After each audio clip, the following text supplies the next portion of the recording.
que es el tema del movimiento en tercero de la ESO. ¿Qué contenidos son los que vamos a ver en este tema? Bueno, vamos a definir un poco la física porque hemos terminado ya la química y vamos a ver la parte de física, y dentro de las diferentes ramas de la física nos vamos a centrar en la rama que estudia el movimiento, que es la cinemática. Para definir el movimiento, pues hablaremos de lo que es un sistema de referencia y veremos que hay dos tipos, fijo y móvil.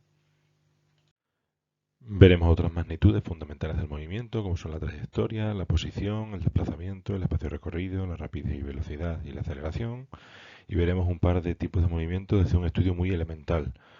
Veremos las ecuaciones, aunque este año prácticamente no las utilizaremos, las dejaremos para el curso próximo y nos centraremos sobre todo en el estudio de las gráficas de ambos movimientos. En primer lugar, definamos qué es la física. La física es la ciencia que estudia los fenómenos físicos mediante la observación con objeto de interpretarlos y deducir aplicaciones prácticas. ¿Y qué se entiende por fenómeno físico? Pues todo cambio experimentado por un cuerpo sin que se modifique la naturaleza de la sustancia, como por ejemplo pues la caída de una piedra, el calentamiento de un cuerpo o la evaporación de agua.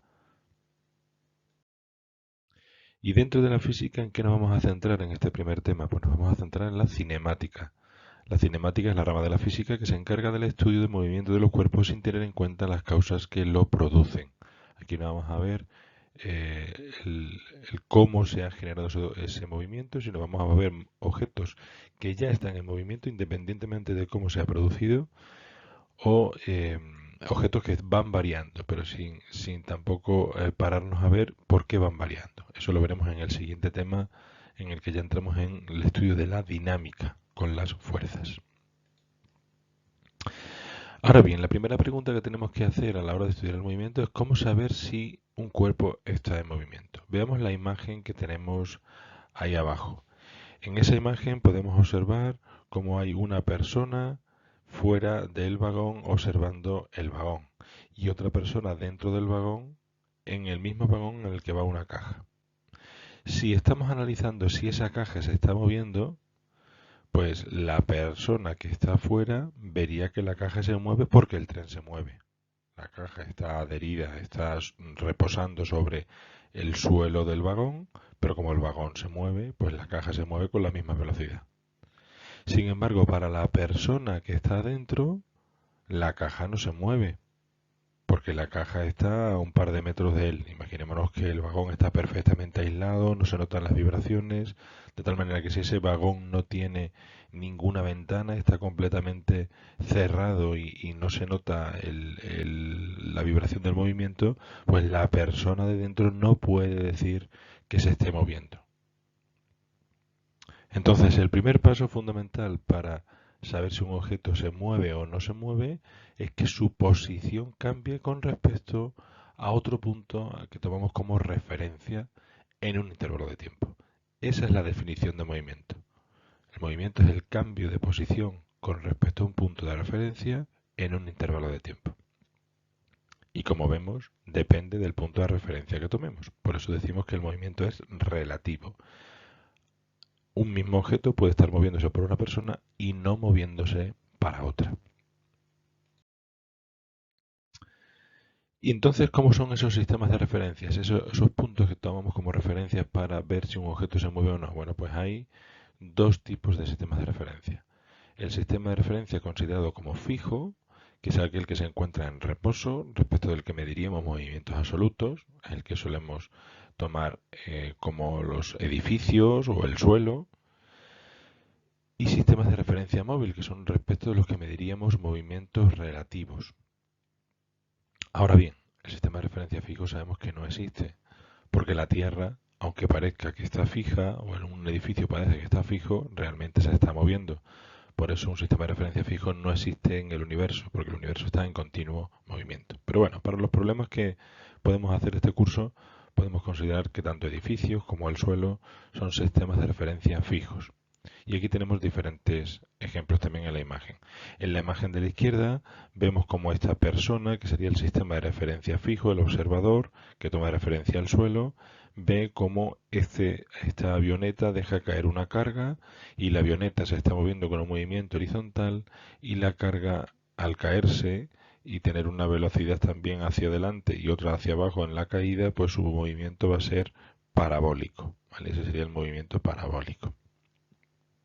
Sin embargo, si el sistema de referencia, en vez de ser fijo y ver ese movimiento así, fuese móvil, de tal manera que el observador se tirase a la vez que la avioneta suelta la carga, se tirase de un globo aerostático y por tanto fuese cayendo a la misma velocidad que la carga, el observador lo único que vería es que la carga se está alejando de él. A medida que van bajando, la carga se está alejando de él, por tanto llevaría un movimiento rectilíneo. Por eso el estudio del movimiento depende mucho del sistema de referencia que tomemos. Normalmente el sistema que vamos a tomar es un sistema de referencia fijo para no complicar ese estudio. Otro ejemplo con el sistema de referencia. Miremos esta imagen y esta otra imagen que tenemos aquí. Respecto de la primera imagen, pues si nosotros, que somos el pasajero, el observador, tomamos como referencia para saber si nos estamos moviendo a esta persona que está esperando en la parada de autobús, pues diríamos que estamos en movimiento porque el autobús se va acercando, porque nosotros nos estamos acercando. Sin embargo, si en este otro caso, el observador, que somos nosotros, en un sistema de referencia móvil, tomamos como referencia eh, a la persona que tenemos en el asiento delantero, pues veríamos que nuestra posición con respecto a ese sistema de referencia no cambia y podríamos decir que estamos en reposo. Ahora, ¿es el sistema de referencia la única magnitud que se necesita para estudiar un movimiento? No, para describir un movimiento se necesitan considerar otra serie de magnitudes.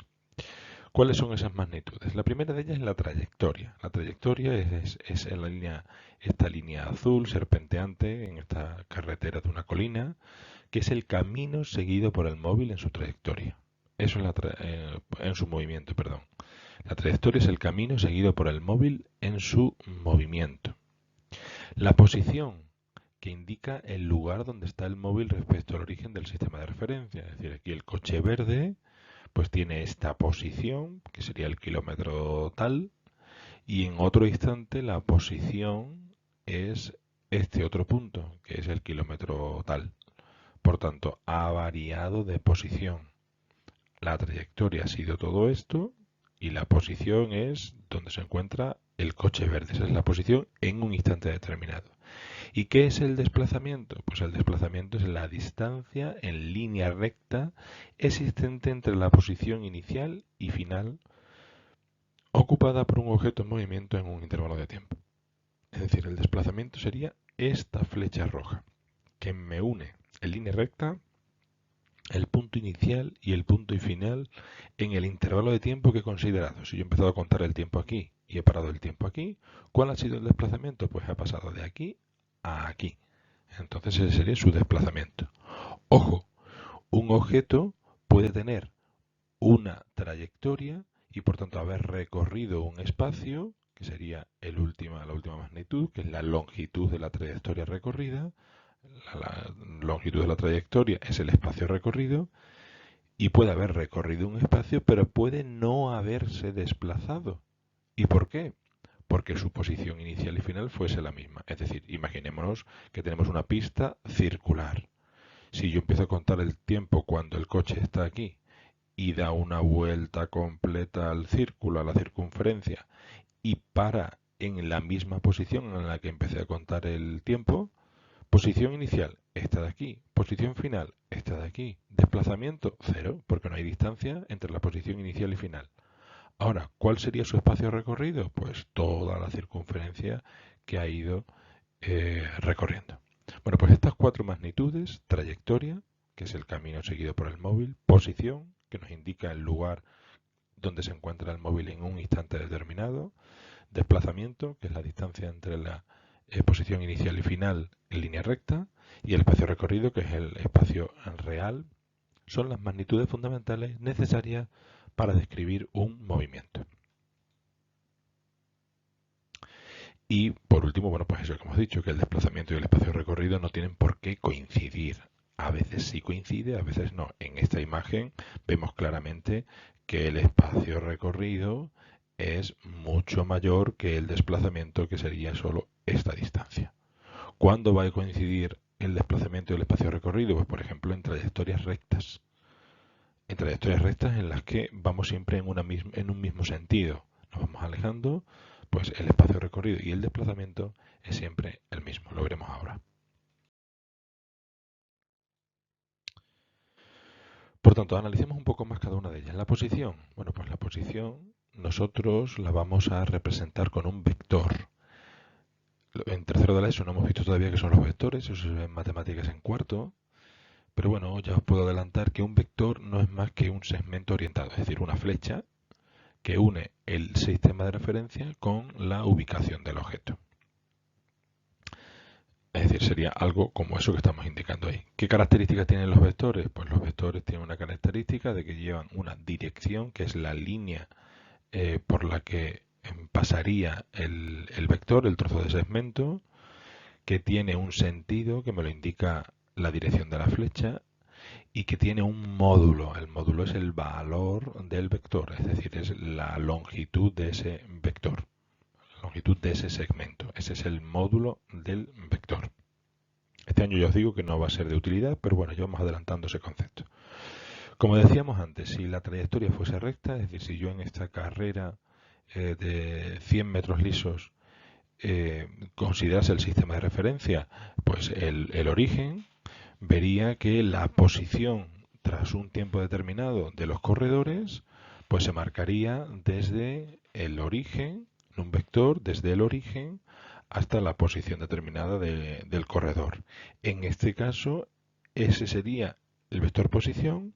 Si hemos empezado a contar aquí, este también sería el vector desplazamiento, porque su posición inicial era esta y su posición final es esa, y el módulo de este vector coincide con el espacio recorrido.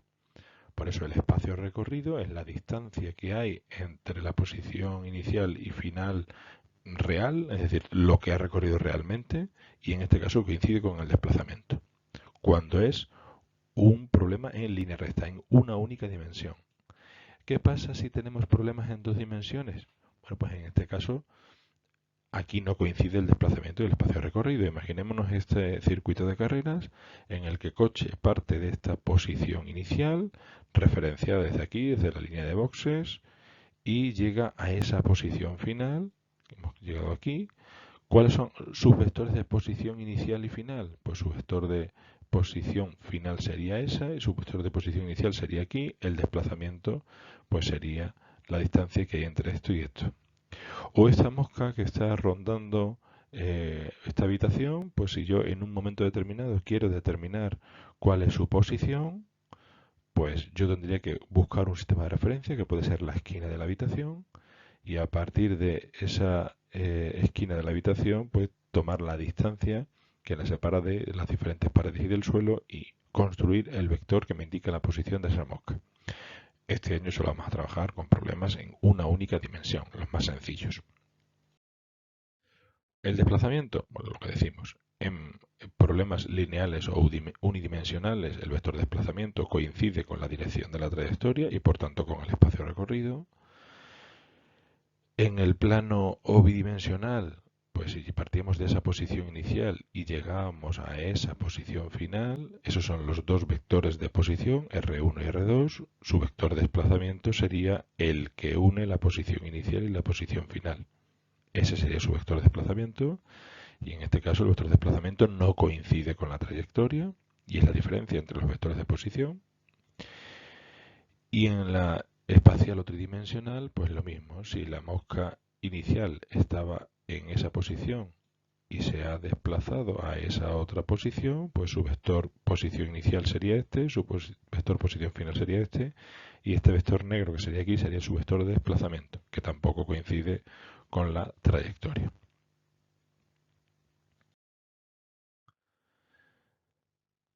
Ahora, un concepto útil también a la hora de definir los movimientos es el de definir la rapidez. ¿Qué es la rapidez? Bueno, pues la rapidez es la medida de la distancia recorrida en un tiempo determinado, para ver si se recorre mucha distancia o poca distancia en un tiempo determinado.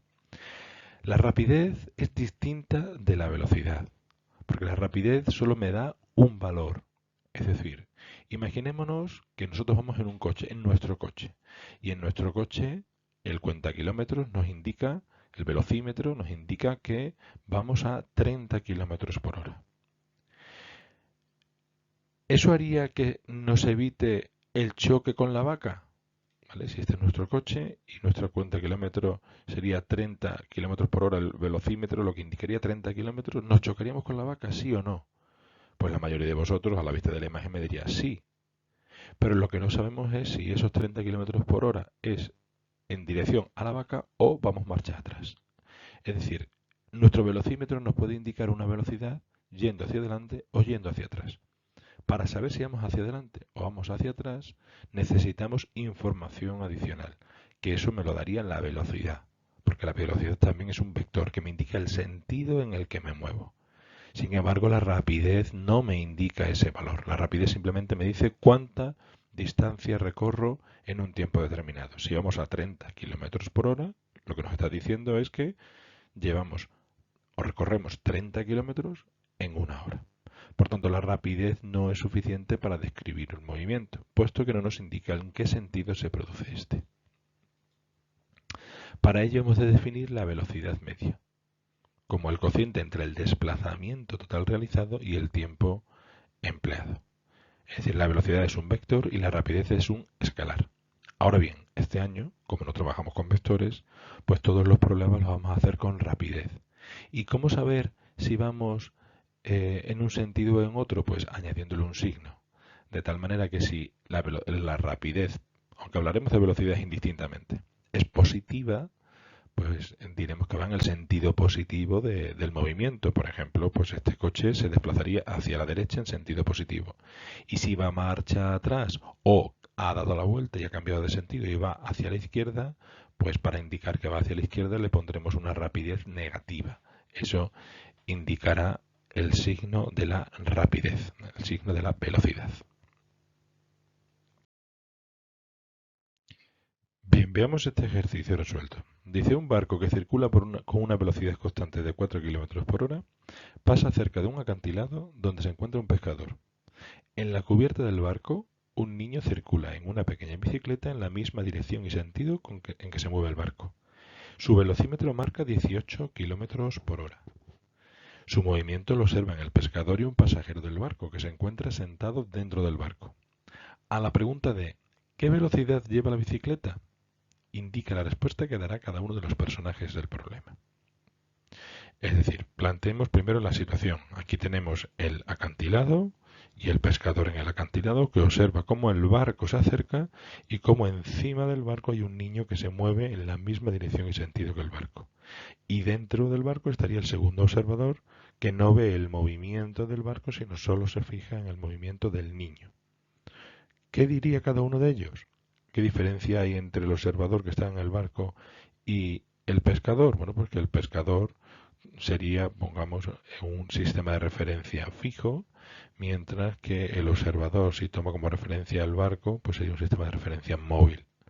Por tanto, el pasajero lo que mediría es una velocidad solo relativa, es decir, solo mediría la velocidad del niño, por eso diría 18 km por hora. Sin embargo, el pescador diría el barco se mueve a 4 y además el niño se mueve a 18, por tanto la velocidad real sería la suma de las dos, sería 22 km por hora. ¿Cuál es la velocidad real? Bueno, pues dependiendo del sistema de referencia que tomemos. Si es verdad que la que aporta más información es la que nos proporciona el pescador, de 22 km por hora. Ahora también nos interesa aclarar la diferencia entre dos conceptos muy parecidos, la rapidez media y la rapidez instantánea. Veamos un ejemplo con el que lo vamos a aclarar. Aquí vemos un coche que parte desde Villafranca, dirección Sevilla, que está a 145 kilómetros. El coche arranca, acelera, llega a una velocidad de crucero con la que se desplaza y cuando llega a Sevilla, pues frena. Tiempo total empleado, 1 hora y 9 minutos, que son 1,15 horas. El velocímetro, a medida que hemos ido avanzando por todo el trayecto, ha ido variando de velocidad. Hemos visto como al principio la velocidad era cero porque estábamos parados, hemos ido acelerando, habremos llegado a la velocidad máxima, pues en cada uno de esos instantes nos ha estado dando un valor distinto. Eso es la rapidez instantánea, es la que nos marca el velocímetro en cada instante. A diferencia de la rapidez media o velocidad media, que nos indica el espacio recorrido en el tiempo total. Si calculamos la velocidad media de este trayecto, sabiendo que son una distancia recorrida de 145 kilómetros entre un tiempo de 1,15 horas, que es el tiempo total que hemos tardado, pues nos daría un valor de 126 kilómetros por hora. Si en este trayecto tuviésemos un radar de tramo que nos midiese el instante en el que pasamos por el primer punto y el instante por el que pasamos por el segundo punto, pues tendríamos problemas con la autoridad por haber sobrepasado el límite de 120 kilómetros por hora. Ahora, en los problemas vamos a expresar la velocidad en kilómetros por hora. No, tenemos que expresarla en unidades del sistema internacional, que son el metro y el segundo. ¿Cómo pasamos de kilómetros por hora a metros por segundo? Bueno, pues con dos factores de conversión.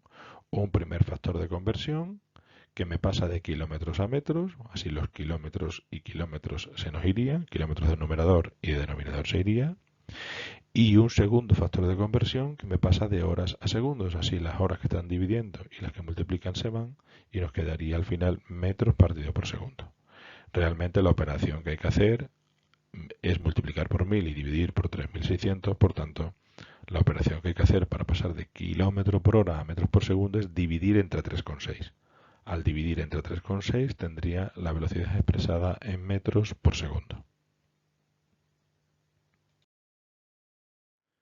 Veamos otro ejemplo de los que tenemos en el libro de texto de Anaya.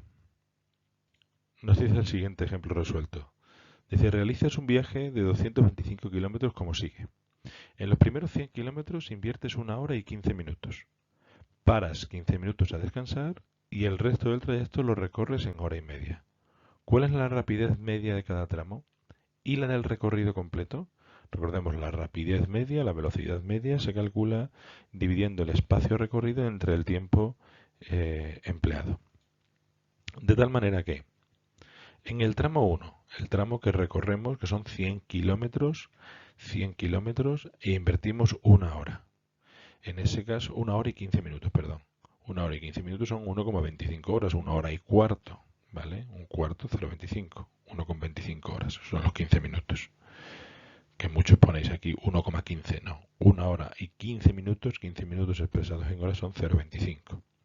Por tanto, ¿qué velocidad media hemos tenido en ese primer tramo? Pues 100 entre 1,25, 80 kilómetros por hora. Si la expresamos en metros por segundo, unidades en el sistema internacional, hacemos lo mismo que hemos hecho antes, dos factores de conversión, para pasarlo a segundo y para pasarlo a metros. Y nos quedaría 22,2 metros por segundo. En el segundo tramo es el tramo de descanso. En este caso la velocidad media es cero. ¿Por qué? Porque no nos hemos desplazado, no hemos recorrido espacio. Aunque ha pasado el tiempo, si no hay espacio, 0 partido por algo es 0. Por tanto, la velocidad media es 0. Y en el tramo 2 de movimiento, que sería el resto, si hemos recorrido 100 kilómetros inicialmente y el total eran 225, ¿cuántos nos faltaban por recorrer? Pues 125. Hemos recorrido los 125 kilómetros que faltaban en 1 hora y media. En 1 hora y media. Por tanto, 125 entre 1,5 nos daría 83,33 kilómetros por hora, que expresado en metros por segundo es 23,15. ¿Y cuál será la velocidad media del trayecto completo? Pues la velocidad media del trayecto completo sería la de considerar el espacio total recorrido, 225 kilómetros, y el tiempo total. El tiempo total eran 1,25 horas, más un descanso de 15 minutos, que son otras 0,25 horas. Por tanto, 1,25 y 0,25 es 1,5, más 1,5 horas del último tramo, 1,5 más 1,5 son 3. Por eso 225 entre 3 es igual a 75 kilómetros por hora, que expresado en metros por segundo son 20,83 metros por segundo. Y la última magnitud que tendremos que analizar para estudiar el movimiento es si existe o no aceleración. ¿Qué es la aceleración? Pues la medida, también una magnitud vectorial, que nos mide el cambio de velocidad en el tiempo. Es decir, si va cambiando la velocidad, si va variando la rapidez a medida que pasa el tiempo. Como hemos dicho, la velocidad es un vector. Y un vector puede cambiar porque cambie su dirección, su sentido o porque cambie su módulo. En este caso solo nos vamos a centrar en el cambio del módulo, en el cambio del valor de esa velocidad, en el cambio del valor numérico de la rapidez. Y no nos vamos a centrar en los cambios de dirección. ¿Qué aceleración es la que mide el cambio del valor? Es la conocida como aceleración tangencial. La aceleración tangencial mide lo que varía el módulo de la velocidad por unidad de tiempo. Y se calcula así como variación de velocidad, esta delta, este triangulillo, lo que nos indica es variación de velocidad, que es lo mismo que decir velocidad final menos velocidad inicial, partido por variación de tiempo, que es lo mismo el tiempo final menos el tiempo inicial. Esa sería la medida de la aceleración tangencial. Y existe otra aceleración, que la voy a poner aquí, que es la aceleración centrípeta o normal, que nos mide cómo varía la dirección del vector velocidad. Y se calcula con esta fórmula que tenemos aquí, pero que este año no vamos a utilizar. Esta es la encargada de medirnos cómo varía la dirección. ¿En qué unidades se mide la aceleración? La unidad del sistema internacional es el metro por segundo al cuadrado. ¿Por qué? Porque la velocidad se mide en metros por segundo y es cómo varían los metros por segundo en cada segundo. De ahí que sean metros por segundo al cuadrado. ¿Y qué signo tiene la aceleración? Bueno, pues signos que son intuitivos. Una aceleración positiva significa que estamos aumentando la velocidad a medida que pasa el tiempo, es decir, que estamos acelerando. Una aceleración negativa significa que está disminuyendo la velocidad, por tanto estamos frenando. Y una aceleración igual a cero quiere decir que mantenemos una velocidad constante. Veamos algunos ejemplos. Por ejemplo, este que tenemos aquí, que es uno de los problemas del libro. Dice, un automóvil tarda 4,2 segundos en pasar de 0 a 100 km por hora. ¿Cuál es su aceleración expresada en el sistema internacional? Ojo, eso es importante porque aquí tenemos unidades de velocidad en kilómetros por hora y aquí segundos. No podemos mezclar unidades distintas, tienen que estar expresadas en la misma unidad. Por eso lo primero que tenemos que hacer es pasar esto a metros por segundo. Si hacemos eso, pues en primer lugar pasamos los 100 kilómetros a metros por segundo con los dos factores de conversión, es decir, dividiendo entre 3,6 y nos quedaría 27,8 metros por segundo. Por tanto, la aceleración en este caso sería velocidad final 27,8, que la hemos calculado aquí, velocidad inicial 0, porque nos decían que pasaba de 0 a 100. Tiempo total, pues ha tardado 4,2 segundos, pues el tiempo final menos el inicial son 4,2 segundos. Aceleración que ha llevado el cuerpo, 6,6. Una aceleración positiva porque hemos ido aumentando de velocidad. ¿Vale? Aumentando. Hemos ido aumentando cada segundo 6,6 metros por segundo.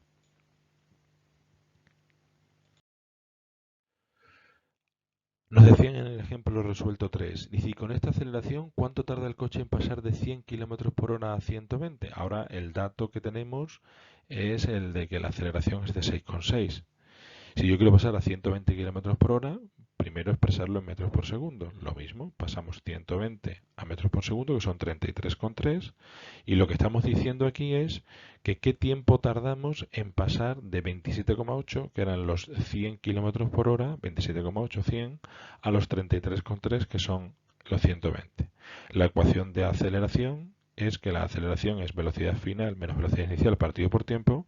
Pero si yo lo que quiero es despejar el tiempo que está dividiendo pasa multiplicando y la aceleración que estaría multiplicando pasaría dividiendo.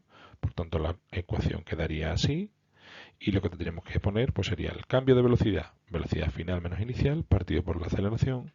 Por tanto, el tiempo empleado sería de 0,8 segundos. En 0,8 segundos ha pasado de 100 a 120.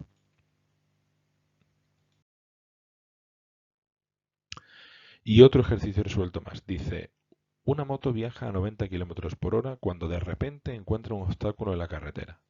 El conductor frena de modo que en 5 segundos alcanza los 36 km por hora. Calcula la aceleración en unidades del sistema internacional. Ya nosotros, al saber que está frenando, tenemos que saber que la aceleración nos tiene que salir negativa y tenemos que ir orientando nuestro cálculo para que salga negativa. De tal manera que, ¿cuáles son los datos? En primer lugar, los datos nos los dan en kilómetros por hora, por tanto hemos de pasarlo a metros por segundo, con los dos factores de conversión, para pasar de kilómetros a metros y para pasar de horas a segundos. Así, kilómetros y kilómetros se simplifican, horas y horas se simplifican. Ya tenemos que la primera velocidad son 25 metros por segundo y la velocidad que ha alcanzado tras 5 segundos son de 10 metros por segundo. ¿Cuál sería la aceleración? Pues velocidad final 10 menos velocidad inicial 25. En este caso la final, como estamos frenando, es menor que la inicial. Partido por tiempo total empleado, que es 5. 10 menos 25 es menos 15, menos 15 entre 5 es menos 3 metros por segundo. Por tanto, la rapidez disminuye 3 metros por segundo cada segundo.